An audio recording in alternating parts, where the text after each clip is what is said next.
Et donc, même si l'exercice ne me ressemble pas du tout, hein, le monologue, moi, ça me terrorise. Je suis très stimulée par les gens, je suis très stimulée par l'idée de leur répondre, de les contredire, de préciser les choses. Être seule, ça ne me réussit pas.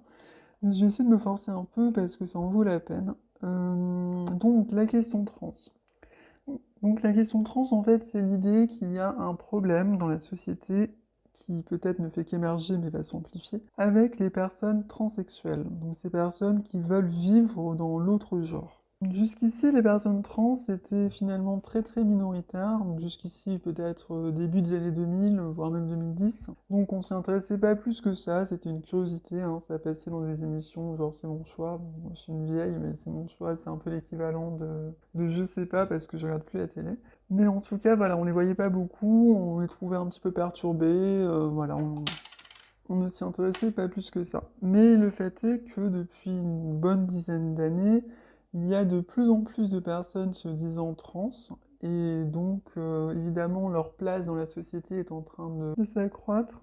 Il faut peut-être mieux trouver une place à ces gens, et de préférence sans bousculer la place de ceux qui étaient là avant. Donc en fait c'est ça la question trans, c'est qu'en fait ça pose un certain nombre de problèmes sur lesquels on va revenir évidemment, mais qui bouscule un petit peu le paysage, les habitudes, les conceptions. C'est pour ça que moi ça me passionne assez cette question, parce qu'elle est vraiment très riche en fait, beaucoup plus que ce qu'on croit. Et bon, je fais trop d'abstraction en fait. Enfin, ce que je veux dire par là, c'est que par exemple les transactivistes résument la question trans à bah, pour eux il n'y a pas de question trans, il n'y a pas de problème en fait, c'est tolère-nous et ferme ta gueule. Donc ils résument ça quelque part à une lutte de droits entre opprimés, entre oppresseurs. Bon, c'est beaucoup plus riche que ça parce que ça pose la question des genres, des sexes, de la sexualité, ça pose la question de nos désirs humains, finalement, de ce qui peut nous épanouir, pas nous épanouir. Ça pose la question de nos perceptions, de beaucoup de choses à l'égard, encore une fois, des genres, des sexes, de notre compatibilité entre individus. Et puis finalement, des solutions qu'on cherche dans la vie pour essayer de s'épanouir, même si elles paraissent assez farfelues au premier abord. Donc voilà, donc une question trans qui en fait jusqu'ici n'était pas un problème car c'était un fait ultra minoritaire et que on les voyait pas ces trans.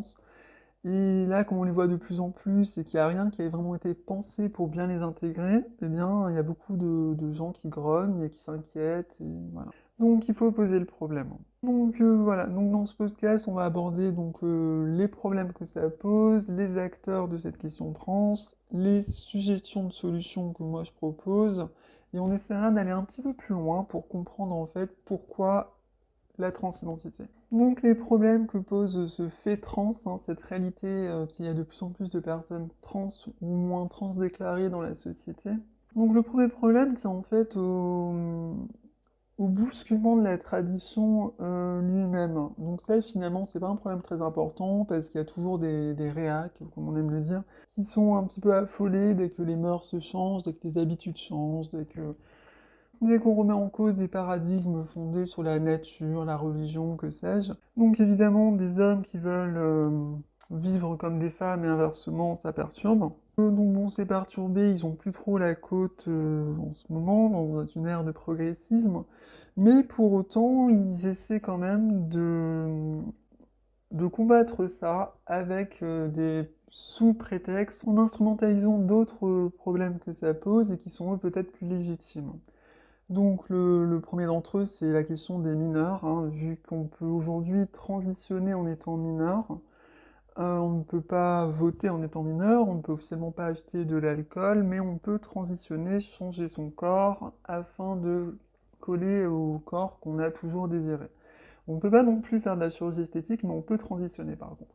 Donc voilà, il y a en effet quelque chose d'assez aberrant, moi je trouve. Donc on reviendra sur les mineurs et la portée que ça a. Mais en tout cas, voilà, ça c'est un des premiers champs d'instrumentalisation de la question trans. C'est de se dire que c'est pas normal que les mineurs aient accès à ça, c'est pas normal qu'ils puissent, entre guillemets, peut-être gâcher leur vie avec ça. Donc voilà, c'est le premier front, ça, c'est le plus sensible. Le second front, c'est la question du statut. C'est-à-dire que finalement, est-ce que ces trans ne nous prendraient pas notre place de femmes et d'hommes? Donc ça, c'est quelque chose qu'on avait un petit peu déjà dans le mariage pour tous. à se dire, bah finalement, nous les hétéros, on se retrouve un petit peu déclassés. Bon, à la rigueur, là, c'était pas très grave, parce que c'est la susceptibilité des hétéros qui doivent peut-être s'affirmer autrement que par hétéro pour exister. Mais là, par contre, réellement, dans cette question de trans, oui, il y a certains endroits où ça pose assez problème. Donc on pense au sport, on pense aux espaces dédiés, on pense à certaines luttes, hein, comme le féminisme. Voilà, est-ce que finalement ces personnes trans sont vraiment concernées, sont vraiment légitimes? Bon.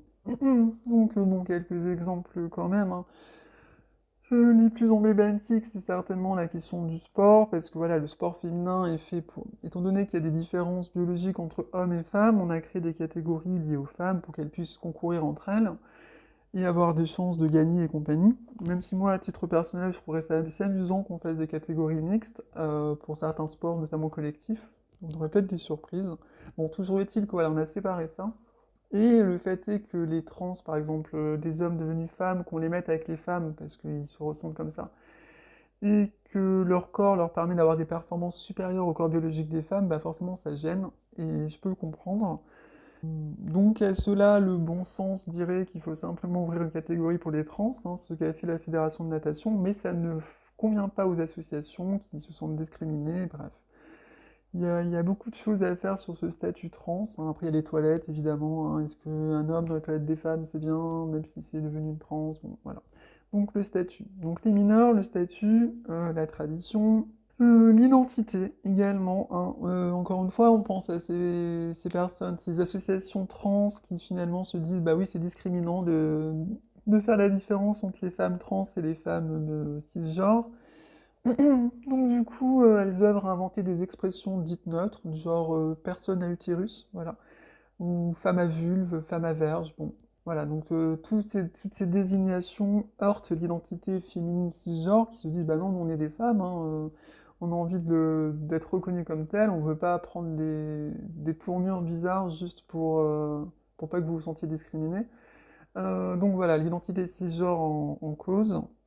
Et enfin, et ça c'est ce qui me concerne plus personnellement, c'est l'idée de la représentation des personnes trans. Voilà, c'est-à-dire qu'aujourd'hui, les associations, ce qui représente les trans, c'est majoritairement très très identifié politiquement, très très identifié dans le paysage comme étant finalement cette communauté LGBT de gauche, d'ultra-gauche même, à laquelle on associe vraiment les trans. Enfin, moi j'ai un petit peu, parce que moi j'aime débattre, donc je vais partout.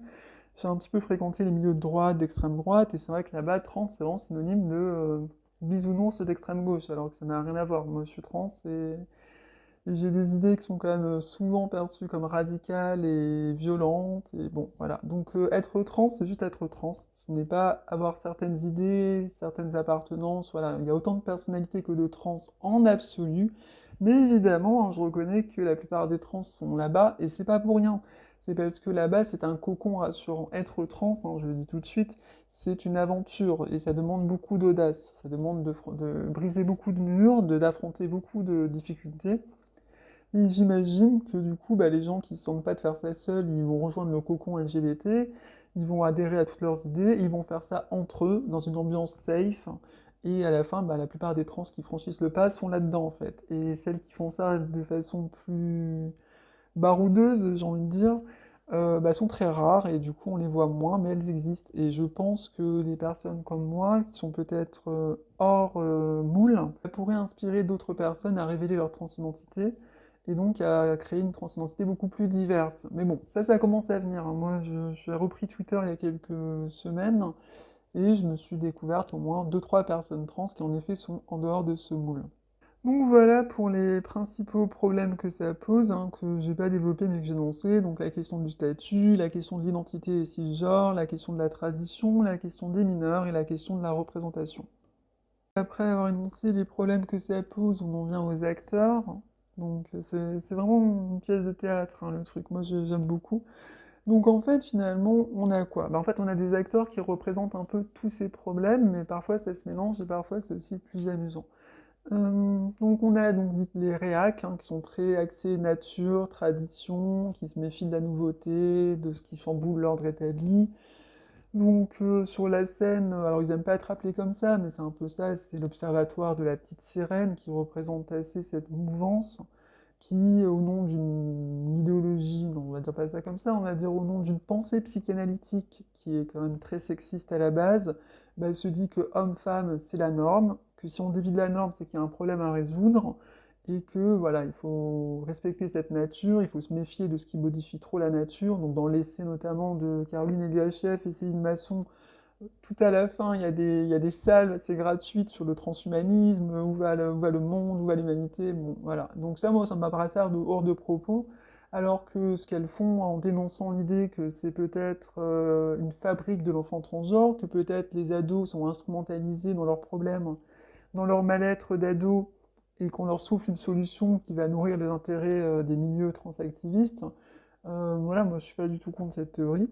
Mais c'est dommage ensuite de faire déborder ça vers ses convictions. C'est des convictions qui n'ont plus grand-chose à voir avec ça. Voilà, d'ailleurs, dans ce milieu réac, il y a quelques trans quand même. Hein, les gens, enfin je dis les gens, mais en fait elle est quasiment seule, de l'être trans, hein, ce collectif solo créé par une trans sur Twitter, mais qui elle, du coup, en fait, est assez réac en soi. C'est-à-dire son statut de trans, presque, il n'existe que pour valider ces gens. Tant elle n'a pas vraiment, enfin je sais pas, elle se considère peut-être comme une malade mentale et qu'il faut soigner. Bon, toujours est-il que moi je suis convaincue que les sexes n'ont pas d'autre réalité que la corporalité et que la psychologie est vraiment propre à tous en fait, que chacun, enfin que des personnalités peuvent se développer aussi bien chez les hommes et les femmes, il n'y a pas d'absolu. Et la sexualité c'est la même chose. Il n'y a pas de sexualité féminine, masculine, etc. Mais ça, j'y reviendrai peut-être. Donc voilà, donc cet ordre réac. Ensuite, on a les parents, donc les parents inquiets, donc incarnés par l'association Hippomonie, qui s'inquiètent en effet que leurs enfants soient influencés sur Internet de façon assez dangereuse pour la bonne intégrité de leur corps et de leur reproduction. Donc, bon, bah, ça c'est tout à fait légitime hein, de s'inquiéter de tout ça. Après, il y a un petit peu d'hypocrisie parce que ce qui motive vraiment ses parents, ce qui inquiète ses parents, c'est l'idée que leurs enfants, mais ça c'est le parricide, tiens, les psychanalystes m'en parleraient, ils ont peur d'être destitués en fait, et ils ont peur que peut-être leurs enfants réussissent mieux qu'eux dans leur vie en faisant des choix qu'eux n'ont pas eu l'occasion de faire ou même de méditer à leur époque. Donc du coup, ses parents sont assez terrorisés à l'idée que leur fille, notamment, devienne un homme, et essaient de convaincre que non, à mon époque, on était juste lesbiennes, et c'était suffisant. Bon, le problème est plus compliqué que ça, et là aussi, j'y reviendrai. Donc toujours est-il que voilà, ses parents se parlent de bonnes intentions, et ces intentions, elles existent, mais majoritairement, c'est avant tout une inquiétude vis-à-vis de l'idée de perdre sa progéniture, que l'on nous la vole, et que sa petite créature qui était censé faire joli dans sa vie devienne quelque chose d'assez gênant, en se comportant notamment comme un monsieur. Ensuite, on a les féministes. Alors, les féministes, elles m'amusent beaucoup. Parce qu'en fait, les féministes, elles passent leur temps historiquement à se dire l'égal des hommes, à lutter pour que les femmes, etc., soient machin. Et là, tout à coup, face aux trans, elles ont visiblement plus du tout envie d'être l'égal des hommes, elles ont très très envie d'être des femmes. Donc elles revendiquent leur utérus, leurs règles, leurs petits problèmes de femmes, pour dire que voilà, nous on est des vraies femmes, et vous, vous n'êtes pas des vraies femmes, et on adore ça être des vraies femmes. Enfin, je pensais que ça leur posait vraiment problème, mais visiblement non, ça devient super cool. Donc les Marguerite Stern, enfin les TERF en fait, comme on les appelle, c'est l'abréviation qui en gros signifie féministe radicale qui exclut les hommes et donc les trans. Donc encore une fois, hein, les féministes, bah, même si leurs motivations de fond sont assez amusantes, sont utiles au débat. Moi j'aime bien leur combativité au moins de façade. Et là aussi, il y a un petit problème, parce qu'en fait, être féministe, c'est quoi? C'est l'idée de se dire, je suis une femme, mais j'ai envie qu'on me considère comme l'égal de l'homme. Et donc, évidemment, on n'est pas très loin de l'idée, et si on te considérait comme un homme? Voilà. Donc, en fait, finalement, cette jeune génération-là qui transitionne beaucoup, ou du moins qui en manifeste le désir, les gêne pas mal, parce qu'en fait, elles vont plus loin, elles se disent, bah non, on va pas s'embêter avec le combat féministe, on va devenir des hommes directement. Donc forcément ça froisse un peu parce que ces filles-là se sont construites dans une identité féminine et donc elles ne peuvent pas devenir des hommes ou quoi que ce soit. Il faut qu'elles restent des femmes. Mais en même temps elles se sentent bloquées parce que les autres leur passent devant là et s'emparent directement de cette masculinité. Parce qu'évidemment, bon, chez toutes ces féministes, il y a une sorte à la fois de diabolisation, mais d'envie aussi des hommes. On se sent quelque part né dans le mauvais statut, hein, pour le coup. Et on aimerait bien avoir l'autre, mais on sait bien qu'on ne peut pas l'avoir. Donc du coup, on essaie de dresser les hommes à être un peu moins masculins. On essaie d'éduquer les femmes à être un peu plus masculines, même si ça, elles le font moins, et c'est dommage. Voilà, et la cerise sur les gâteaux avec les féministes, c'est les M2F, donc les trans femmes, qui en fait les font mourir parce que ces trans femmes, finalement, elles ont quelque part pour elles tous les avantages. Elles ont le statut féminin, mais elles ont toujours le phallus. Elles sont des hommes et elles sont des femmes, enfin elles ont tout. Voilà. Donc ces féministes qui jusqu'ici luttaient pour, finalement pour exister davantage dans le social face aux hommes, se retrouvent finalement toujours lutter pour ça, mais en plus à être concurrencées dans le sexuel. Parce que ces M2F, finalement, s'assument beaucoup plus souvent femmes dans une approche du genre assez sexiste, et ça les dérange beaucoup parce que ça plaît à pas mal d'hommes notamment, et elles se sentent encore plus disqualifiées là-dedans parce qu'elles n'aiment pas ça et qu'elles dressent les hommes à ne pas aimer les salopes et que ces M2F débarquent et jouent les salopes. Donc du coup c'est très compliqué.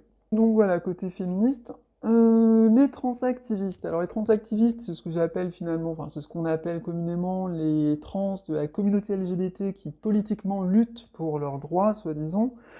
Donc là, bon, qu'est-ce qu'on a chez les transactivistes? On a de l'irrationalité, hein. On a une incapacité à se dire trans, on se dit femme ou homme là-bas. Même qu'on a finalement de la moustache, etc., ces gens-là sont encore capables de dire «Mais qu'est-ce qui vous fait dire que je suis un homme?»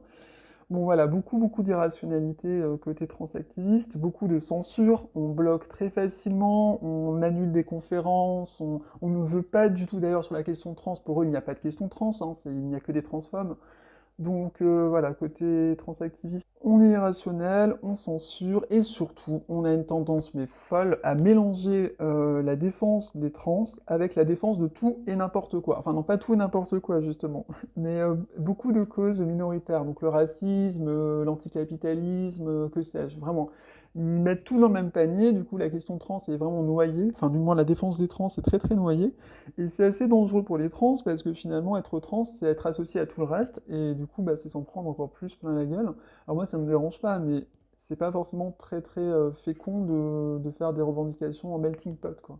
Vaut mieux tout séparer. Mais eux ne veulent pas séparer parce qu'en fait ils sont très heureux de se servir du fait trans comme d'un bouclier pour leurs autres luttes. Parce que c'est peut-être ce qui passe mieux dans l'opinion. Ça appelle à l'empathie, à la sympathie, je sais pas trop quoi. Enfin, auprès de l'opinion qui ne fait pas partie de ces acteurs, évidemment, et au passage, avec ce fait trans, paf, que je vais te défendre des trucs un peu plus underground, comme les non-binaires, l'anticapitalisme, la discrimination positive, l'islam, voilà, voilà. Voilà. Et enfin, non pas enfin, avant-dernière catégorie, on a les trans. Donc les trans qui, eux, ne sont pas investis politiquement dans cette mouvance, dans cette approche, les trans dont je fais partie, donc les trans qui ont des idées qui peuvent différer, hein, sans aucun souci, mais qui eux par contre défendent leurs intérêts propres. Et l'intérêt des trans, c'est très simple en fait. Que veut une trans ou un trans? Il veut pouvoir vivre dans l'autre genre. Voilà, il veut qu'on le laisse faire, et il veut qu'on l'aide même à pouvoir le faire, et c'est tout. Il n'y a pas de revendication de concurrencer qui que ce soit ou quoi que ce soit, et surtout encore moins à se prétendre homme ou femme. Non, les trans sont des trans, ils le savent très bien, et ils ne demandent qu'à ce qu'on les laisse être des trans. Enfin, moi, je sais par exemple qu'il y a notamment des trans, des prostituées qui ont pu me parler et qui trouvent que mon approche est assez intéressante parce que ça les remet au cœur, en fait. Là où cette logique un peu d'extrême gauche qui défend un idéal d'égalité ou de plein de choses en même temps, est assez gênant parce que on s'éloigne vraiment des problèmes des trans qui sont de s'approprier l'autre genre et de se vivre correctement dedans. Enfin, moi, c'est un truc que je dis souvent, c'est que plutôt que de devenir des barricades à oppression, ou à je sais pas trop quoi, les associations devraient devenir des usines à passing. Elles devraient vraiment aider les personnes trans à mieux passer, à mieux se sentir dans le genre qu'elles désirent, et en passant non pas par l'irrationalité, en disant mais non, mais les autres sont des transphobes, je t'assure que t'es une femme, mais en les aidant à ressembler justement à une femme ou un homme de façon plus concrète, afin de mieux s'intégrer à la caste de son genre et donc à la société. Voilà, et donc le dernier acteur, c'est évidemment l'opinion. Alors l'opinion qui pour l'instant est dans une indifférence assez relative, hein, ce sujet en France, alors à l'étranger il est un peu plus actif, mais en France c'est encore assez récent. Moi je dirais que c'est parti vraiment de la publication de La Fabrique de l'enfant transgenre de Masson et Liachef en février dernier, donc ça a 6 mois, là c'est l'été, c'est un peu la pause. Mais je pense que ça va prendre en ampleur. D'autant plus qu'on a une phase politique assez importante en France ces derniers mois, donc là ça s'est tassé, donc il va bien falloir que les médias trouvent des choses à dire, donc je pense que ça va prendre de l'ampleur et que l'opinion va se sentir concernée et va juger au final, car c'est ça en fait. Le but c'est pas de convaincre les réacs, les transactivistes, qui que ce soit, non. Le but ça va être de convaincre l'opinion et de trancher ça avec l'opinion. Donc c'est pour ça que moi je me positionne dans ce débat, dans cette question, pour essayer d'apporter des pistes. Et je me considère finalement comme appartenant à aucune mouvance politique ou parallèle. Je suis juste une trans qui essaie de défendre les trans de la façon la plus rationnelle possible. Ce qui nous amène donc à mes solutions sur cette question. Bon, j'en suis un petit peu à la moitié, alors je maintiens que le format audio, hein, c'est vraiment pas ce que j'imaginais, mais c'est pas grave, je continue de dérouler comme ça donnera ce que ça donnera. Donc des solutions. Alors des solutions, c'est un petit peu prétentieux, on va dire des pistes de résolution à ce conflit entre finalement des transactivistes qui disent qu'il n'y a pas de question trans et des... je ne sais pas comment les qualifier, mais en tout cas des petits trans qui pour eux veulent combattre ces transactivistes, mais risquent en les combattant de combattre les trans eux-mêmes à la fin. Ce qui serait assez contre-productif pour des gens comme moi et pour l'humanité dans son ensemble. Car on y viendra dans la dernière partie, moi je pense que la transidentité révèle beaucoup de choses sur nous, et que ça serait dommage de passer à côté. Évidemment. Donc première suggestion, c'est une question de vocabulaire en fait. On a trop tendance à mélanger le genre, le corps, la sexualité, à faire un schmilblick de tout. Encore une fois, les nageuses, quand des gens un peu rationnels se disent bah c'est vrai que les femmes trans ne devraient pas concourir avec les femmes biologiques parce qu'elles ont peut-être des avantages, tout ce que comprennent les associations, c'est vous niez leur statut de femme, c'est très très mal. Non, on ne nie absolument pas le genre désiré par ces personnes. Mais par contre, on reconnaît que leur corps n'est pas celui d'une femme cisgenre. Bon, donc là, il n'y a pas de confusion à faire. De la même façon, non, on va pas faire plus compliqué. Bon, toujours est-il que c'est très important de distinguer les trois. Alors c'est quoi les trois? Le genre, c'est une construction artificielle. Donc tant mieux, pas tant mieux, je sais pas. Toujours est-il qu'historiquement, on a construit des genres masculins et féminins. On a considéré qu'ils se complétaient, on leur a attribué des habitudes, des codes, des vêtements, des accessoires, bref, pour les différencier. Et on a lié ça au corps masculin et féminin. Alors ça, c'était la grande erreur, en fait. C'est parce que, du coup, quand tu nais femme, on te colle un genre féminin, et inversement, quand tu nais homme. Sauf qu'il y a des hommes et des femmes qui ne trouvent que ce genre ne convient pas vraiment à leur personnalité. Et aimeraient bien adopter plutôt l'autre genre, hein, depuis Jeanne d'Arc ou d'autres exemples historiques. Donc ça, c'est vraiment ce dont on doit prendre la mesure, c'est que peut-être que genre, lier genre et corps, c'est une mauvaise idée. Et c'est une mauvaise idée, encore plus mauvaise, quand on les confond et que les gens croient qu'on attaque leur genre, qu'on parle de leur corps, ou qu'on attaque leur corps, qu'on parle de leur genre. Donc voilà, il est très important de distinguer le genre, c'est-à-dire l'attitude culturelle qu'on adopte dans ces mœurs, du corps qu'on a effectivement. Donc ensuite, le corps. Bah, le corps, en fait, il y a mâle, femelle, homme, femme, mais en fait, à mon sens, avec la chirurgie, avec l'hormonothérapie, on peut pas dire qu'il y a que deux corps. Moi, je pense qu'il y a vraiment 4 corps aujourd'hui possibles. Il y a le corps des hommes, le corps des M2F, mâle tout femelle, le corps des femmes et le corps des F2M, femelle tout mâle. Donc moi, je pense que voilà, c'est vraiment 4 corps qu'il faudrait reconnaître. Étant donné que, voilà, enfin, vous prenez mon propre cas, moi, je veux dire, j'ai de la poitrine, je n'ai plus de testicules, mais j'ai une verge, plus tous les aspects plus subtils, mais qui peuvent fonder un corps féminin. J'ai des taux hormonaux féminins, même pas féminins d'ailleurs, parce que je suis au-dessus de la moyenne au niveau des femmes cisgenres, au niveau de l'estrogène, bref. Il y a beaucoup de choses particulières qui font qu'on ne peut pas vraiment me considérer comme un homme au sens strict, hein, même si certains s'amusent avec les chromosomes. Non mais les chromosomes, la génétique, ça va coder un corps à la naissance, ça va le faire sortir, le faire éclore, c'est un matériel. Ensuite, tout ce qu'il va rencontrer dans sa vie, toutes les influences, ne serait-ce que chimiques, etc., peuvent faire muter ce corps, et donc voilà. Bon bref, chacun fait ce qu'il veut, toujours est-il que il faut vraiment faire la distinction entre le corps et le genre. Il y a deux genres, féminin, masculin, et il y a peut-être des corps, toujours est-il qu'il y a un corps trans à prendre en compte, et voilà. Et ensuite, il y a la sexualité. Donc la sexualité, ça c'est plus large, hein.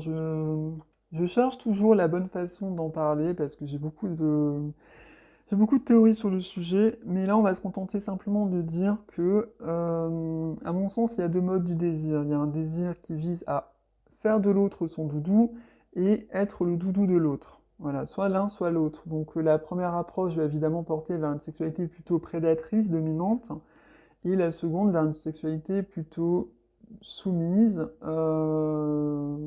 de proie, en fait. Voilà, c'est vraiment, il y a des prédateurs, il y a les proies.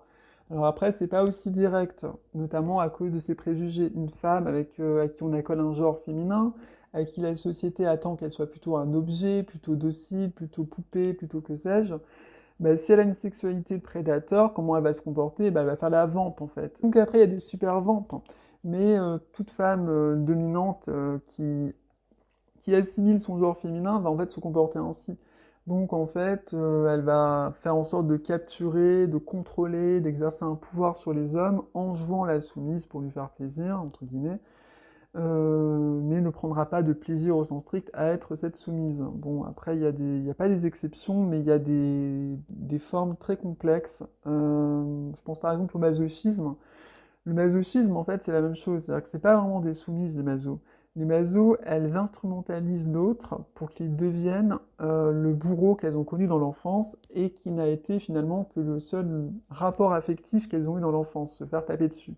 Donc du coup, pour elles, c'est une forme d'amour, elles veulent l'amour, donc du coup, elles cherchent cette posture, mais elles vont instrumentaliser l'autre vraiment pour qu'il fasse quelque chose de précis. Et c'est là qu'on voit vraiment que c'est toujours des prédatrices en fait.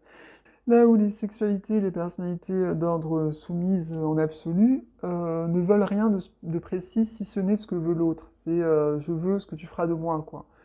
Donc on n'est pas du tout dans une exigence frappe-moi, fais-moi ci, fais-moi ça, attache-moi sur une table ou quoi que ce soit. Non, on se donne. Enfin, moi je dis on parce que j'appartiens à cette catégorie. Donc c'est-à-dire qu'on se donne et l'autre nous utilise et on kiffe ça, on devient son doudou. Encore une fois, ne pas confondre avec les Lolitas, on va dire, qui là aussi sont un peu dans cette approche, mais en fait veulent surtout qu'on s'occupe d'elles comme d'une petite enfant, et blablabla. Bref, donc ça c'est un sujet assez complexe, mais il faudrait le développer. Mais toujours est-il que voilà, la sexualité, il y a deux modes, à mon sens, la sexualité qui cherche à servir et celle qui cherche à asservir. Bon, et il y a souvent beaucoup de confusion entre le genre, le corps et la sexualité. Par exemple, des femmes qui ont une sexualité qui vise à asservir vont se sentir obligées d'adopter le genre masculin, voire le corps masculin, dans le cadre de la transition, pour arriver à leur fin. Alors qu'en fait, non, une femme peut tout à fait asservir. Il n'y a pas besoin de changer de corps, machin, on peut se sentir plus à l'aise, quoi que ce soit, mais c'est dommage. Et inversement. Donc là, on pourrait me faire la remarque, mais du coup, toi, Octavie, t'aurais pas pu rester un garçon et servir sous ce mode-là? Bah, le problème me concernant, c'est que moi, ce que j'aime servir, j'aime donner, et du coup, j'aime avoir de la valeur. Et pour avoir de la valeur dans notre société, bah, il vaut mieux avoir le genre féminin qui a plus de valeur, qui est plus bancable, qui permet d'atteindre plus de personnes, donc qui permet d'être plus utile. Donc voilà, voilà. Mais dans une société où ces genres, tout ça, auront été remodelés, évidemment que ça aurait été mieux. Bon, toujours est-il que, voilà, c'est pas forcément toujours utile. Bah, surtout qu'en plus, ces femmes, la plupart du temps, qui veulent devenir des hommes, bah, le disent elles-mêmes, elles veulent pas vraiment le corps masculin, elles veulent juste apparaître comme des hommes. Autrement dit, qu'on les tague tout de suite dominantes, ou du moins qu'on ne les tague pas objets sexuels. Donc voilà, il y a vraiment quelque chose à faire là-dessus sans forcément avoir un corps. Sachant que le corps F2M, comme dit, il n'est pas très bancable, hein. Il y a plus de poitrine, il n'y a pas de pénis, enfin voilà, ça n'a pas une grosse valeur. Alors que les M2F de l'autre côté, hein, enfin, sans me la raconter, mon cas personnel ne compte pas, mais en absolu, c'est vrai que c'est souvent des femmes assez grandes, enfin souvent, je sais pas si c'est souvent, mais c'est potentiellement des femmes assez grandes, assez fines, qui se partent d'attributs finalement qui correspondent beaucoup au canon de beauté actuel. Donc là, il y a beaucoup de valeur à atteindre. Bon, j'ai passé pas mal de temps, j'ai été assez dilettante sur ça. Mais voilà, genre, corps, sexualité, il faut vraiment les séparer, les comprendre, les penser. Il faut arrêter de tout mélanger en disant, bah non, je suis trans et tout se mélange, peu importe mon genre, peu importe mon corps. Non, ça, c'est juste pas possible. Le second point, je vais être beaucoup plus rapide parce que j'ai un peu teasé, c'est l'état civil. Moi, je pense que la meilleure façon de pérenniser cette idée du statut trans, de le séparer vraiment de cette confusion avec femme-homme et tout, c'est de créer un état civil spécifique. Donc, autrement dit, M2F, F2M. Voilà. À voir exactement quand est-ce qu'on passe de homme à M2F ou de femme à F2M en fonction de quels critères, ça sera décidé de façon pratique. Mais voilà, dans l'idée, je pense que ça serait très intéressant parce que comme ça, il n'y a plus d'ambiguïté pour les catégories sportives, pour le médical. Le médical, c'est chiant, hein, quoi qu'on en dise, hein. Parce que dans le médical, on passe son temps à se justifier en fait, hein. Non, j'ai pas mes règles, non ci, non ça, en fait, faut que je vous prévienne, je suis trans, blablabla. Donc au moins, l'idée que sur la carte vitale, et qu'il y ait le statut clair, voilà, et puis même pour les études, moi je pense que ça serait intéressant d'avoir plus d'études sur le corps trans lui-même, donc de toujours se contenter des études hommes-femmes qui ne nous correspondent pas forcément. Et puis bon, après, dans certains cas, notamment professionnels aussi, ça permettrait de clarifier certaines choses, d'éviter d'avoir à se justifier, bon. Évidemment, ce statut ne change rien à sa vie de tous les jours, à son quotidien. Quand tu sors dehors et que tu ressembles à une femme, bah, personne va te dire, enfin, c'est pas marqué M2F sur ton front, quoi. Donc tu peux te comporter au genre féminin, en jouer, faire ce que tu veux avec. Sachant encore une fois aussi que dans la sexualité, de toute façon, il faut forcément un moment que tu annonces la couleur. Donc là aussi. Donc ça change pas grand-chose. Et donc voilà, un état civil spécifique, ça je pense c'est une question qu'il faudrait poser parce que... et puis même, philosophiquement, ça poserait quelque chose de différent, c'est-à-dire qu'à partir du moment où on est reconnu comme trans, on n'est plus en concurrence avec les cisgenres. Moi je pense que c'est quand même une charge mentale assez lourde de se dire à chaque fois, il faut que je ressemble à ces femmes, il faut que je ressemble à ces femmes, il faut que je ressemble à ces femmes. Bah non, le corps trans, la beauté trans peut-être, mais pas la beauté cisgenre, mais pas le corps cisgenre, et pérenniser l'idée qu'on est trans avant tout, bah ça permettrait de davantage développer notre exotisme, nos particularités, plutôt que d'essayer de coller à un modèle qui n'a rien de très... Enfin, c'est assez imparfait une femme ou un homme quelque part, donc autant réinventer ça, donc dans notre statut de trans. Et donc oui, voilà, cesser d'être des sous-hommes et des sous-femmes et devenir quelque part, alors, je ne vais pas aller jusqu'à dire des super-hommes et des super-femmes, mais en tout cas quelque chose d'autre. Bon, et concernant tous ceux qui s'inquiètent sur des mineurs qui veulent devenir des hommes et des femmes, ben, il y a l'idée en fait que voilà, dire qu'on ne devient pas homme ou femme, mais qu'on devient trans, bah, psychologiquement ça ferait son effet aussi.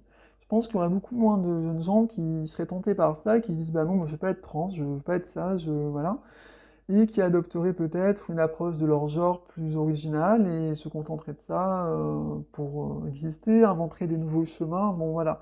Alors que là, si on entretient l'idée qu'on devient un homme ou une femme, bah, je sais pas, ça crée forcément des illusions et on se vautre là-dedans, ça simplifie, bref. Donc non, on ne devient pas homme ou pas femme en 2022, du moins on devient trans. Et il faut le pérenniser à l'état civil. Troisième point, c'est la démarche esthétique. Moi, je pense que la transidentité, ce n'est pas une maladie, hein, ce n'est pas quelque chose qu'on attrape je ne sais comment et qu'il faut soigner. Je ne pense pas non plus que ce soit simplement un ressenti, une sorte de... On est touché par la grâce, on se ressent homme et femme et personne n'a son mot à dire, on doit transitionner. Non, je pense que c'est purement une stratégie d'ordre social et esthétique. C'est l'idée de coller à un genre dans ses stéréotypes, c'est l'idée de modifier son apparence pour mieux coller à son idéal esthétique, à sa personnalité, et du coup ça devrait se résumer à une démarche d'ordre esthétique, donc comme la chirurgie esthétique par exemple. Donc c'est-à-dire qu'on, voilà, ni ressenti ni maladie, c'est très simple. En plus, concernant les mineurs, encore une fois, voilà, pas de chirurgie esthétique chez les mineurs, donc au moins on casse le problème. Et on casse également le problème qui va se poser bientôt, c'est l'idée du remboursement. En France, on rembourse énormément, hein, on est le pays de la Révolution, on adore ça, mais n'empêche que voilà, la transidentité, c'est en train de... Les cas sont... Enfin, les cas. Il y a de plus en plus de trans, ce n'est plus une maladie officiellement, mais en même temps, c'est toujours remboursé. Bref, il y a un entre-deux qui est assez absurde, hein, quelque part. Et là aussi, du point de vue de l'opinion, du point de vue des anti-trans, ça apaiserait énormément les choses, de dire, bah voilà, c'est juste une démarche esthétique, donc on ne rembourse plus, ce n'est plus médical, et chacun est responsable de sa transition, de ses dépenses, et là aussi, ça limiterait pas mal, enfin, ça pousserait pas mal de gens à réfléchir à ça, parce que ça modifie aussi le statut, en fait. Là, on se dit, si t'as un mal-être, c'est forcément lié à ta transidentité, tu n'auras plus de mal-être, tout ça. Non, là, on dit simplement, bah écoute, hein, si tu trouves que ton nez il est moche, tu peux le refaire, mais voilà, ça changera pas forcément beaucoup de choses à ta vie. Et là, encore une fois, beaucoup de gens se diront, bah peut-être en effet que mon problème n'est pas simplement esthétique, il est plus profond, et ça les pousserait à davantage s'interroger et ne pas transitionner à tout bout de champ. Sans compter que si c'est gratuit, bah, c'est encore plus facile, et du coup, bah, on s'interroge encore moins. Donc voilà, la transidentité devrait être associée à une démarche esthétique, au même titre que faire de la musculation, un régime. Bon bah voilà, je me fais pousser les seins. Je me fais un peu féminiser le visage à la chirurgie, je me fais épiler les jambes, bref. Voilà, ça devrait être la même chose. Comme ça, la société ne nous paie plus nos transitions, comme ça, elle est beaucoup plus apaisée vis-à-vis de nous, comme ça, on responsabilise tout le monde, comme ça, on relativise aussi la transition, et voilà. Donc ça, je pense que c'est une voie médiane assez intéressante, parce que si on n'emprunte pas cette voie médiane, je pense que les ennemis des trans vont repsychiatriser tout ça, que ça sera encore moins accessible, enfin que ça redeviendra très inaccessible et ça sera très chiant. Et en même temps, si on reste dans l'idée de bah non, c'est pas une maladie mais rembourse-moi, bah ça va juste exciter l'opinion et pousser à ce que je viens de dire, à savoir une repsychiatrisation. Donc voilà, développer cette voie médiane de la démarche esthétique, ça m'apparaît bien. Le quatrième point, c'est de privilégier le passing. Voilà, un autre problème aujourd'hui avec les transactivistes, c'est que en fait, le passing, c'est presque un détail. Donc le passing, c'est l'idée de passer, d'être perçu dans le genre désiré. Donc je veux être perçu comme une femme, je fais en sorte de ressembler à une femme au sens du genre féminin, hein, pas du sexe. Le sexe, c'est juste un corps.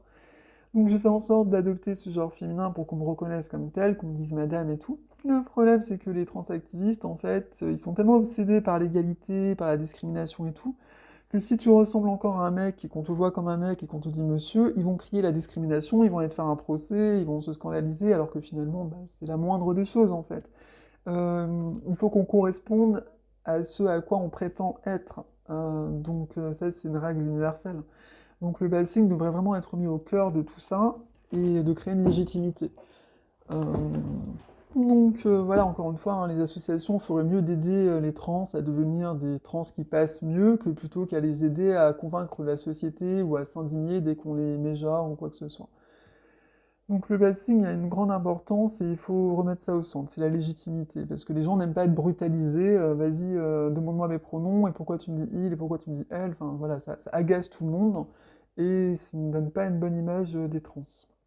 Donc avant-dernier point dans les pistes de suggestion, bah, les mineurs, hein, on en a déjà parlé, donc les mineurs, c'est vrai qu'on ne peut pas légitimer les transitions de mineurs et encore moins les transitions pour les préados, donc à travers les bloqueurs d'hormones.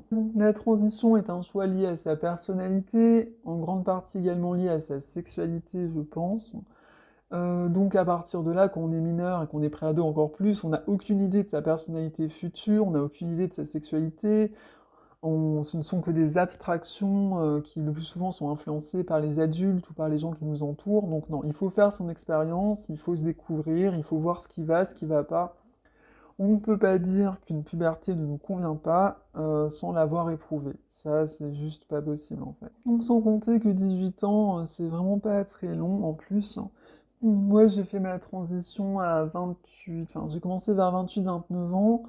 Donc j'ai une vie d'homme derrière moi assez riche et remplie, donc bon, je dis pas que tout le monde a besoin de tout découvrir et de tout faire dans son sexe, dans son corps de départ, dans son genre de départ, mais je pense quand même que c'est assez important de vraiment mesurer ce qu'il en est, et surtout avec les dérives qu'on voit sur les préados, enfin je veux dire, on a un garçon qui n'a jamais eu l'occasion de développer son pénis, hein, qui n'a jamais eu l'occasion de l'utiliser, et il est censé savoir qu'il n'aimerait pas l'utiliser. Et le dernier point que j'ajoute, j'en ai pas parlé jusqu'ici, mais je pense que ça sera assez intéressant, c'est de faire en sorte que le prénom et le genre deviennent déclaratifs. C'est-à-dire que je me pointe à une salle de sport et je me déclare du genre qui me convient, je donne un prénom qui est presque un pseudo en fait. Euh, et qu'on démocratise ça un peu partout. Donc certains diront que, mais non, au contraire, ça va accentuer l'idée que tout le monde va vouloir faire des transitions et tout. Moi, je pense pas. Je pense au contraire que ça va permettre aux gens de mieux se sentir dans leur identité désirée et donc d'avoir moins besoin de recourir à des hormones et de la chirurgie pour qu'on se vivre ainsi, en fait. Notamment, je pense à la circulaire à l'école. Moi, je pensais que c'était très très bien de laisser une ado un peu en questionnement, se faire appeler par un prénom masculin, se faire jurer au masculin pour qu'elle se vive un peu plus comme ça, qu'elle découvre un peu ce que c'est et qu'elle voit si vraiment ça lui convient ou non. Enfin, je donne un exemple très simple, hein, ça fera le lien avec les mineurs, de ce que je disais avant. Imaginons une jeune fille qui voit que les femmes sont perçues comme des objets sexuels dans la pornographie, que sais-je, qui ne veut pas du tout être comme ça, donc du coup qui se braque complètement. Imaginons qu'on la laisse se faire genre au masculin, se comporter un peu comme un homme, elle se comporte comme un homme, etc. Elle se sent moins complexée, tout va bien. Et puis elle se rend compte que quand même, sa poitrine, son corps, sa jolie voix, ou que sais-je, ça plaît beaucoup.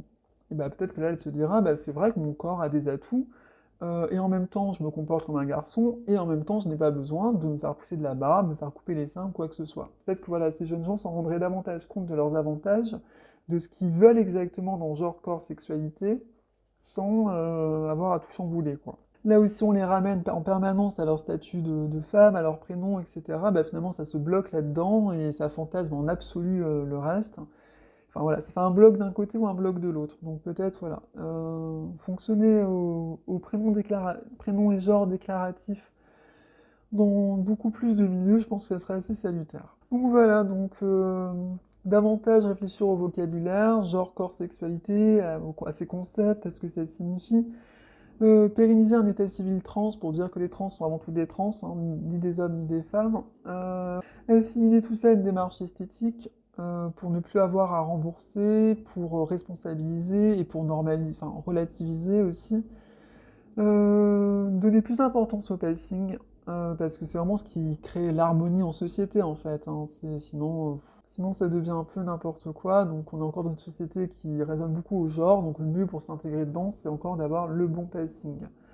Interdire ça aux mineurs, parce que les mineurs, ils ont besoin de se construire, de réfléchir, de devenir eux-mêmes, et ensuite, ils feront ce qu'ils veulent, mais non, en tant que mineur, c'est pas possible de d'abord commencer par là. Et rendre le prénom genre déclaratif pour justement peut-être aider davantage, notamment ce jeune public, ou même les jeunes adultes, hein, qui se cherchent à mieux se trouver. Je suis lancée dans un grand marathon, là, à parler longtemps. Mais je vais quand même conclure, enfin, je vais pas conclure, mais je vais continuer parce que je pense qu'il faut aller au bout de ça.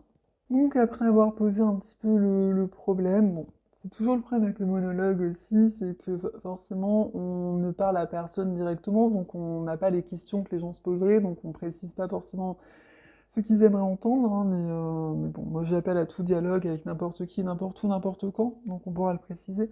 Mais voilà, donc le problème a été posé sur cette question trans qui doit être intégrée à la société d'une façon plus viable. Les acteurs qui participent avec les limites à chacun ont été évoqués. Les pistes de solutions que je suggère ont été évoquées. Maintenant, ce que j'aimerais un peu, c'est commencer à aller un petit peu plus loin sur la question de savoir d'où vient ce désir de transition en fait. Pourquoi est-ce qu'on voudrait incarner l'autre genre, voire l'autre corps?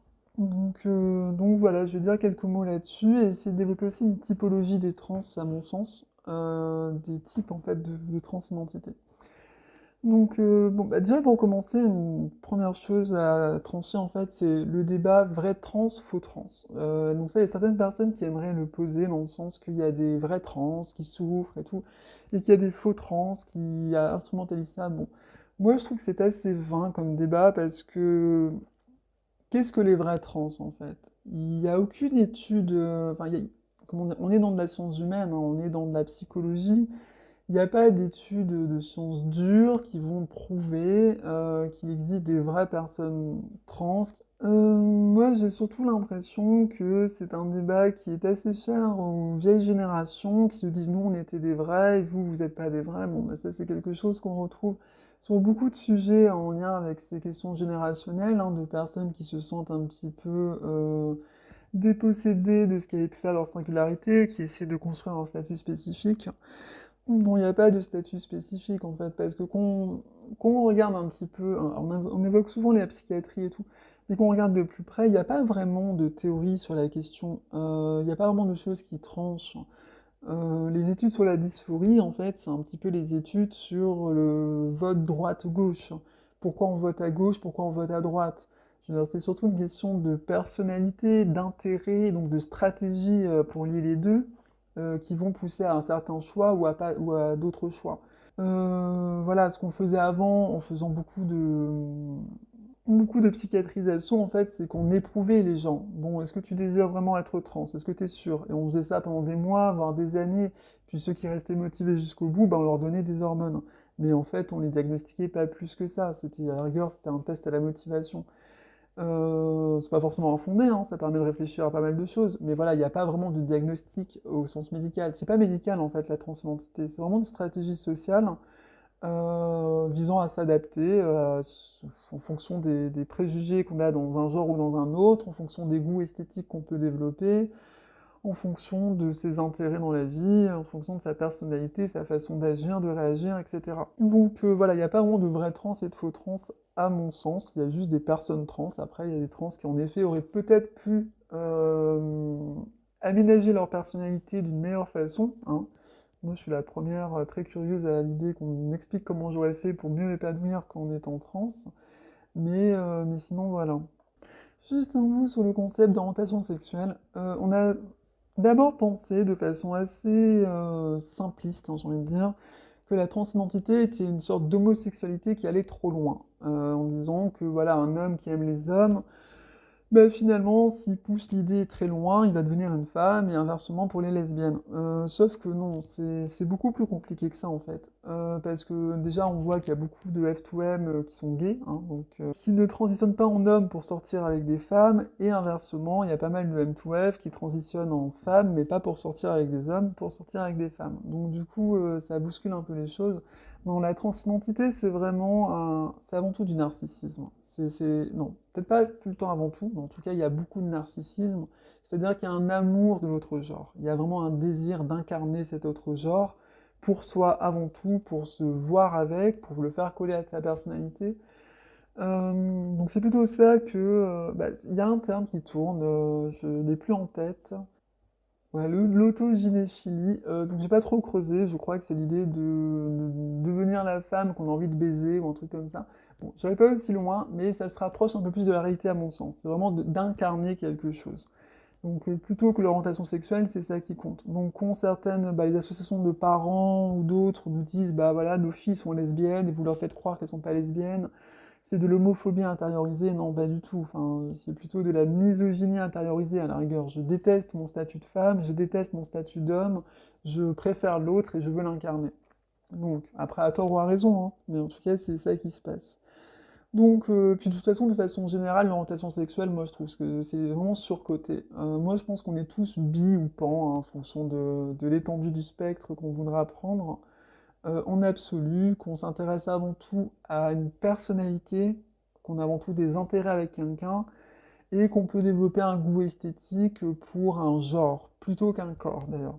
Je constate, bon, à travers mes expériences, il y a beaucoup d'hommes qui se disent hétéros, mais qui finalement me trouvent beaucoup de charme, alors que mon corps n'est pas féminin au sens strict. Mais par contre, j'ai le genre féminin. Et finalement, le genre, ça leur suffit en fait. Personnalité plus genre, alors que le corps, au final, bah, qui a un vagin, qui n'a pas de vagin, c'est assez mineur. Moi, c'est ce que j'ai l'impression. Donc, l'orientation sexuelle, la résumer au corps, c'est un peu trop restrictif. Et puis après, il y a la sexualité aussi. Voilà. Une personnalité qui a une sexualité plutôt soumise, plutôt dominante. Voilà, c'est ça qui va surtout jouer sur pas mal de choses, plutôt que le fait qu'elle aime les hommes ou les femmes. Parce que quand on dit l'orientation sexuelle, en fait, on sous-entend déjà le genre, on sous-entend la sexualité. Donc, sauf que non, il y a des femmes dominantes, des femmes soumises, des hommes dominants, des hommes soumis, il y a des genres plus ou moins adoptés. Donc tout se mélange, donc du coup c'est surtout genre, personnalité, sexualité qui va compter, plutôt que le corps au sens strict, et donc plutôt que l'orientation sexuelle. Donc une typologie, alors une typologie, donc ça veut dire quoi en fait? C'est vrai que pour moi il y a 6 types de transitions. Donc on va commencer par les 3 types de transition M2F. Donc la première d'entre elles, bah, c'est celle qui à mon sens me correspond, c'est l'idée en fait d'avoir une sexualité soumise, de cultiver un certain goût pour l'esthétique féminine, et donc du coup de ne pas être simplement gay, hein, parce qu'en général les gays aiment les hommes, donc ils aiment l'esthétique masculine, donc du coup ils sont hommes, ils s'aiment bien, ils aiment les autres hommes qui sont hommes, ils les aiment bien, ils sont gays, il n'y a pas de souci. Moi j'ai pas un goût pour l'esthétique masculine, donc du coup, bah, qu'est-ce que je fais? Je sors avec des femmes, sauf qu'en sortant avec des femmes, bah, je me rends compte que la plupart, encore une fois, ça c'est sociétal, mais attendent finalement une sexualité dominante. Moi, je n'aime pas ça, hein. J'ai pu découvrir que dominer, autant c'est flatteur socialement ou tout ce qu'on veut, mais en fait, quand tu n'aimes pas ça, bah tu n'aimes pas ça, c'est chiant, c'est juste chiant, quoi. Donc du coup, tu t'épanouis pas, tu baises une meuf et en fait, t'as envie d'être à sa place, bon, voilà. Donc du coup, tu te dis, j'aime le genre féminin, j'aime l'idée d'avoir une sexualité soumise, le genre féminin est très associé à cette sexualité, je l'adopte et j'ai plus de problème. Surtout que la grande surprise de ma transition, c'est de constater en effet que en fait, toutes ces femmes qui, quand j'étais homme, m'embêtaient à vouloir être dominées, aujourd'hui veulent me dominer en fait. Donc du coup bah voilà, c'est tout bonus, hein. Il n'en reste pas moins que je reste bisexuel, c'est-à-dire que les femmes, j'aime leur genre, je les trouve marrantes quand elles veulent jouer les mecs avec moi. Mais j'aime aussi les hommes parce que j'aime bien leur personnalité, souvent, et parce qu'ils me servent de contraste et je me sens beaucoup plus féminine avec eux. Donc ça aussi, c'est plaisant. Donc voilà, donc la première, enfin, j'avais appelé ça dans mes notes M2F pupute, quoi. C'est de transitionner M2F pour voilà, se vivre au genre féminin avec une sexualité plutôt soumise. Et c'est voilà, l'approche la plus sexiste de la transition, la plus classique, j'ai envie de dire. Alors je pensais que c'était quasiment la seule côté M2F, mais en fait pas du tout. Donc la seconde, en fait, c'est ça que j'ai appelé la M2F un petit peu princesse. C'est que là, donc on a des gens qui, en fait, ont pas du tout une sexualité soumise. Elles ont une sexualité dominante. Sauf que ces personnes se sont rendues compte que dominer en tant qu'homme, c'était bien, mais dominer en tant que femme, c'était encore plus bien. Dans le sens où, en fait, le statut féminin dans notre société a beaucoup de valeur, a beaucoup de pouvoir même. On est une sorte de croisement historique entre l'ancien monde, où les femmes, il y avait elles faisaient l'objet de galanterie, d'avantages de ce genre, mais en contrepartie, elles avaient très peu d'influence et de pouvoir. Mais aujourd'hui, elles ont de l'influence et du pouvoir, mais elles ont toujours cette espèce de statut un peu sacré. On les fait entrer en boîte gratuitement, on leur tient la porte. Bon. Donc voilà, donc ce mélange à la fois du MeToo et en même temps de l'héritage historique des femmes fait que ça donne un statut très particulier que certains hommes dominants bah, se disent qu'au fond, je dominerai mieux avec ce statut et donc transitionnent. Bon, souvent ce sont des hommes qui ont un physique pas hyper masculin à la base aussi, donc ça les conditionne davantage à faire ça. Et du coup, là, on se retrouve en fait bah, avec des dominas typiques, quoi. En plus, elles en profitent beaucoup parce qu'elles sont femmes, elles ont un phallus, enfin, ça aussi, ça crée beaucoup de fantasmes dans l'imaginaire, elles s'en servent, elles, pour le coup. Donc voilà, donc c'est M2F princesse, c'est M2F déesse, je sais pas trop comment on peut les appeler. Donc ça c'est vraiment le second archétype des M2F, de ce qui peut motiver une transition, et c'est beaucoup plus courant que ce que j'aurais cru de prime abord, hein. Notamment dans le milieu militant, non peut-être pas. Bon, en tout cas on en a pas mal. Non, parce que en fait là je prends les devants sur la troisième catégorie. Bon, toujours est-il qu'il y en a, voilà. Il y a des hommes qui ont décidé, pour mieux régner encore, de devenir des femmes. Donc c'est le second cas de transition chez les M2F. Et le dernier cas, c'est ce que j'ai appelé le M2F traumatique. Donc là, c'est un peu plus glauque. À mon sens, c'est des personnes qui ont subi des traumatismes au sens large, n'ont pas pu s'affirmer en hommes, alors qu'ils avaient pourtant beaucoup de prérequis, j'ai envie de dire, hein. Pas forcément une sexualité soumise, pas forcément un corps défaillant, mais qui pour des raisons voilà, liées à des traumatismes, on va pas faire de la psychologie profonde, se sont dévalorisés eux-mêmes et ont associé le genre féminin à leur cause, étant donné que le genre féminin est historiquement perçu. Alors c'est paradoxal parce que il a plus de valeur dans la société, hein. Ça je pense qu'il suffit de se connecter sur une application de rencontre pour s'en rendre compte, hein. Tu es un mec, personne ne te parle, tu es une femme, tu as le monde à tes pieds. Mais en même temps, il reste dans l'imaginaire dévalorisé, notamment à cause des féministes, hein, qui passent leur temps à se positionner en victime opprimée, à être tellement obsédées par le statut masculin qu'elles ne voient pas leur propre avantage. Bon, toujours est-il que, voilà, et donc ces hommes-là qui ont pu subir des traumatismes se dévalorisent dans une démarche assez maso et deviennent des femmes.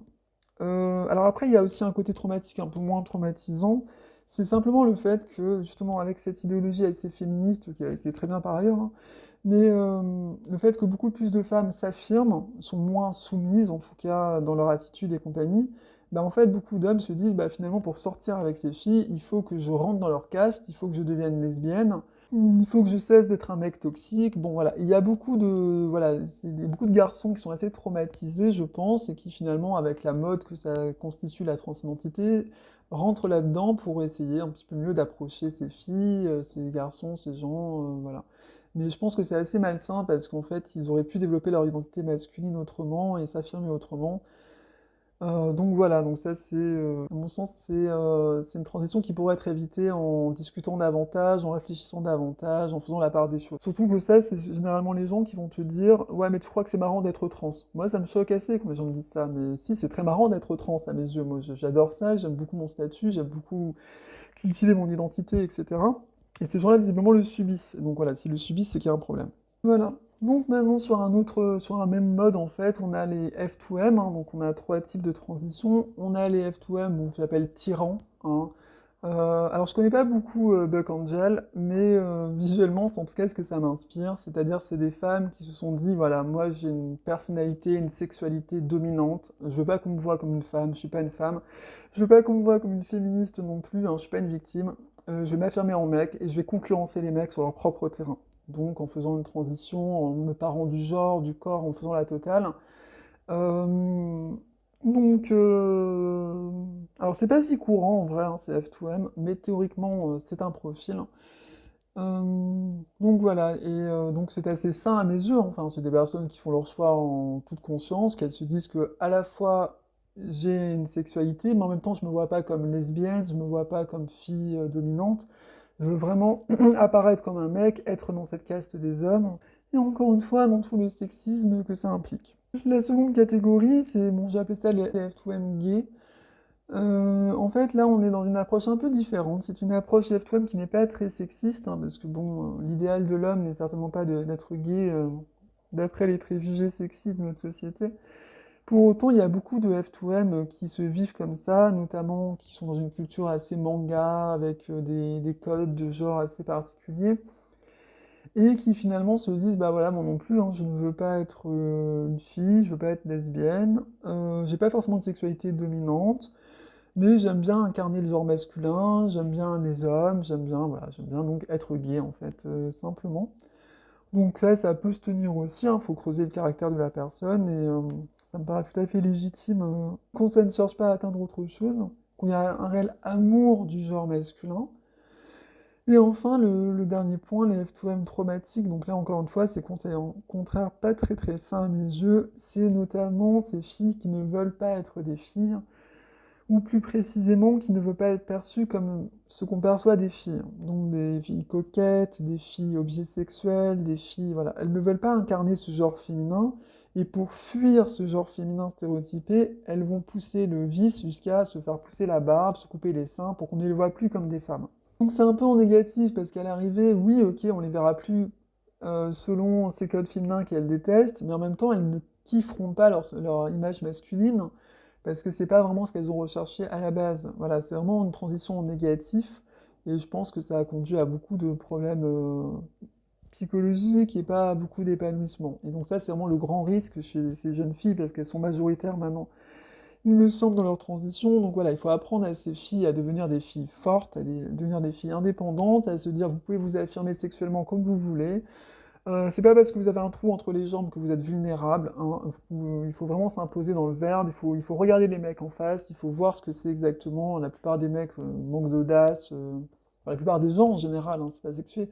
Donc faut pas en avoir peur, il faut croire en soi, s'affirmer. Et ça, le problème, c'est que les féministes, en cultivant un discours victimaire, bah, tendent à les entretenir dans l'idée qu'elles sont faibles et à ne pas croire en leur force. Et moi, en tant que garçon, à la base, qui a toujours vu les femmes comme des déesses vivantes, bah, je vous assure que, voilà, de l'autre côté, vous n'êtes pas des choses faibles. Donc voilà, donc les FTM traumatiques, je pense que c'est assez glauque et qu'il faut vraiment aider ces filles à s'affirmer dans leur genre féminin, dans leur corps féminin surtout, plutôt que de les pousser dans cette fuite en avant qui, au final, ne les transforme en rien du tout et ne les satisfait pas. Donc voilà, donc je vais conclure parce que j'ai été quand même assez longue. Moi, tout ce que je veux dire simplement, c'est que cette question trans, elle est quand même intéressante parce que ça se limite pas simplement à un statut, à quelques personnes, ça se limite pas à une lutte oppresseur-opprimé. C'est vraiment une question presque anthropologique sur notre façon de nous vivre nous-mêmes, sur notre identité. Les réacts, enfin, tendent trop à faire de la nature un alpha et un oméga, alors que la nature n'a pas d'alpha et d'oméga. Enfin, je veux dire, quand un homme pénètre, enfin, quand il y a le coït entre un homme et une femme, on a l'impression qu'il y a forcément un sens et un autre. Sauf que, est-ce que c'est l'homme qui pénètre la femme ou la femme qui bouffe la bite de l'homme? Qui domine l'autre, en fait? Et moi, je pense que voilà, ça, c'est un équilibre qui ne devrait pas être symbolisé et que chacun devrait mesurer que sa sexualité est en absolu compatible avec son corps et que tout le problème est dans la perception, dans les images qu'on en fait, dans les représentations et que voilà, ça permettrait de faire la part dans beaucoup de choses, ça permet à beaucoup de gens de se réaliser davantage et ensuite, pour les amoureux du genre, hein, les amoureux d'une esthétique particulière, bah, il restera la transidentité, mais je suis pas sûr que ce soit vraiment la solution pour autant de personnes que toutes les personnes qui aujourd'hui se déclarent trans. Je pense que c'est vraiment un symptôme, mais que ce n'est pas que la solution trans n'est pas forcément la meilleure façon d'y remédier. Donc voilà, je pense que réfléchir autour de genre, corps, sexualité, réfléchir autour de la psychologie humaine, c'est quelque chose qui reste très très important, très d'actualité.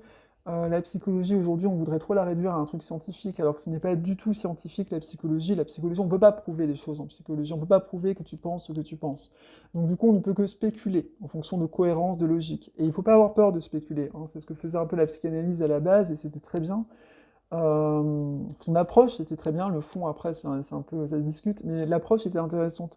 Et on devrait refaire de la psychologie comme ça, spéculative, tout mettre sur la table, réfléchir, plutôt que d'attendre des études magiques qui nous déclareraient des choses, en fait, des évidences la plupart du temps, des banalités, parce qu'on ne peut pas réellement aller loin dans la psychologie dès qu'on se limite par des preuves, parce qu'on ne peut pas prouver. Donc voilà, on ne peut que spéculer. Donc la question trans, pour moi, pourrait devenir finalement un bon prétexte pour réfléchir à tout ça, pour être un prétexte aussi pour les féministes et tout ça, pour réfléchir à leur approche, à se demander pourquoi aujourd'hui les jeunes filles ne veulent plus être féministes et préfèrent devenir des hommes, des femmes, enfin des trans plus exactement, mais bon, elles, c'est pas comme ça qu'elles le vivent. Et donc voilà. Donc bon, bah, j'espère avoir été un peu plus clair. Bon, toujours est-il que ce podcast est terminé.